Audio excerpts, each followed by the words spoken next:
Hello বন্ধুরা, আমি finally চলে এলাম পুজো করতে। কোথায় এসেছি দেখো, এটা হচ্ছে ভিক্টোরিয়াতে ওর যে অফিস, সেখানে পুজো হচ্ছে।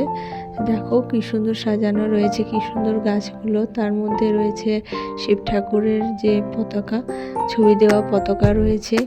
খুব সুন্দর সাজানো হয়েছে। তো সবাই মিলে এরা সাজিয়েছে। কিছুটা ওর পাপাও, মানে এই সাজানো গোছানোর মধ্যে ওর পাপাও ছিল।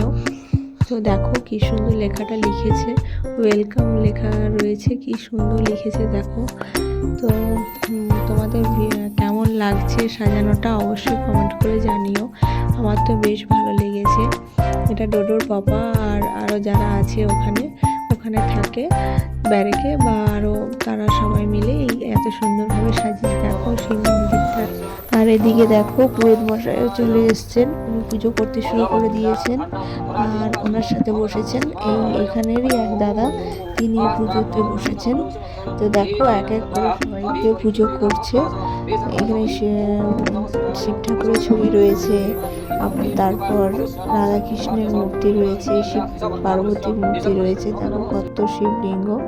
তো পুজো হয়ে গেছে, এরপর হচ্ছে প্রসাদ বিতরণ। দাদারা সবাই মিলে প্রসাদ বিতরণ করছে। আর দেখো এই যে এখানে বসার জন্য এখানে প্যান্ডেলটা হয়েছে, দেখো কি সুন্দর। পুজো হয়ে গেছে, পুজোর পরে আরতি নেওয়া হয়ে গেছে সবার।